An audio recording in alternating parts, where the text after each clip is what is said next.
Hey now, so third, hopefully final video I'll shoot today, trying to make up for lost time. So I haven't gotten any autographs, especially in person, in months, and I mean months. And so I miss baseball. I love baseball. It's December, and I live in Detroit, so I saw the Reds were having their Redsfest. So you're allowed to enter a contest, and I won a contest to get Joey Votto's autograph.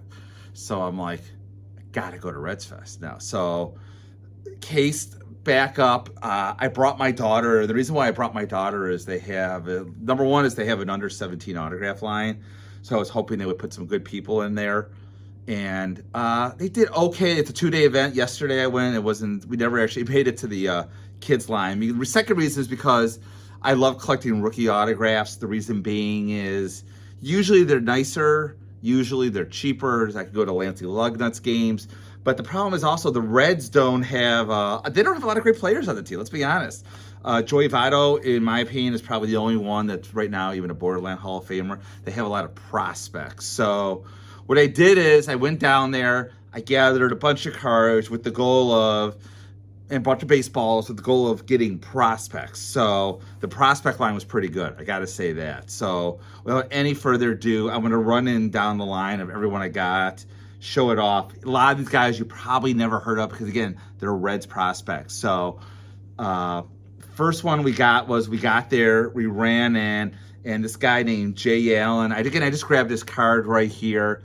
Again, a crappy autograph. They're all crappy autographs. So that was the first one we did. And then, so as soon as we got out of there, they announced it like real quickly in advance. You can run to a line, and of course, who gets in line is a Uber prospect in the kids line, Edwin De La Cruz. So I got a full signed baseball of his. I don't know if you can see that right there. He's the #1 prospect in the Reds organization. He's pretty high up there in all the baseballs. I was hoping to get him when he came through Dayton this year. Just couldn't make it up to Lansing. So that was excited to get him. Then we got in like the season ticket holder line, like I scalped for cheap, a season ticket holder line. And another one of the good players on their team was Nick Lodolo. I never actually heard of him, but he's supposed to be like their #1, him and Hunter Green. So I got Nick Lodolo, but unfortunately my daughter's like, let me get him. I said, okay, you can get him, but she didn't tell him to sweet spot the ball. So she didn't sweet spot the ball. And then other than that, so we just got a couple people that were there. Diaz, he's like their #1 reliever. Andrew Diaz, I want to say is his name. And then some other guy, some Cuban prospect. I know his first name was Vladimir, number 52. He signed a sweet spot. So yeah, Vladimir was the second. I go, like, Leah, you got to get a sweet spot. Oh, I'm sorry, Dad. So I don't know if we wasted a baseball. We'll find out if we wasted a baseball or not. But I was really excited to get De La Cruz on a sweet spot baseball by himself. Hopefully he pans out. I don't know. A couple other guys we got. Connor Phillips. Again, these are just like Bowman cards. I don't know if anyone's ever heard of these guys. Their #1 pitching prospect is a guy named Andrew Abbott. He totally ruined this card. I was like so mad. I don't know why he did that. A couple other guys. And again, this just shows you how bad autographs are. This guy, Christian Strand, he's a trade from the Twins. Another guy named Joe Boyle. I never heard of him, but again, he was signing in the season ticket holder line. No line whatsoever. We literally just walked up and got him.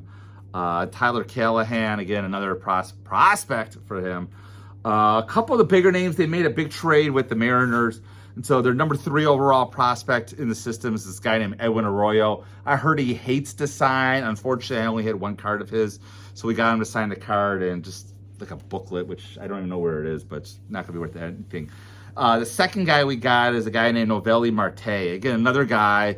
They were telling me, like, this guy never signs right here. So we got there, and he was literally, people wanted him to sign baseballs. And so what he was doing is, which is kind of a jerk move, is he was literally taking sweet spots, sleeves off baseballs and signing on the side. So my daughter, thank goodness I brought her, says, do you mind signing a sweet spot baseball? And he goes, sure. And he signed that. So again, crappy autograph. but you take what you can get at these things. We got through like a lot of the lines. The only person I didn't get that I wanted to was India, the Rookie of the Year, a couple years ago with the Reds. Unfortunately, he was in the kids line. And as soon as they announced it, they must have known because people were camping out and waiting out, and it's filled like that. So by the time we got there, we couldn't get him. But it was okay, you know what I'm saying? But the person I got there, the reason I went there was for Joey Votto. And so we knew we were going to get him. He was guaranteed. I think he's a future Hall of Famer, not first ballot. So I went up to him. I told my daughter, see if he'll sign his full name, Joseph Daniel Votto. And it's like, don't worry, Dad, I'll get it. I'll get it. And so she goes, will you sign your full name, please? And so this is what he did. So he signed it, still his Joey Votto, but he put his full name right underneath it. And he's signing underneath the table, so I couldn't tell what he did. I'm like, Leah, if he won't do it, just have him put like 2010 MVP on it. So, but he was in a really good mood. I remember graphing him back in like 2008, 2009. I probably had the card somewhere. I can look it up when he was with the Louisville Bats. And he was just not a nice guy. He was really friendly, took pictures. I'll throw him up there. He couldn't have been any nicer. So he was, I mean, it was really key that I brought my daughter with me. I think the players, she's like really cute. So, and the players really warmed up to her. And she loves talking baseball. So all in all, it was a 24-hour trip, 4 hours there, 4 hours back. My daughter was awesome. I hope you all have a daughter like her. And if not, I make a joke, you can always rent her. So this was really cool. I really enjoyed going to Redsfest. I wish the Tigers would learn something. You should go to these winter warm-up stuff. They're all really cool. And I plan on doing some more graphing this Friday. But until then, as always, keep collecting.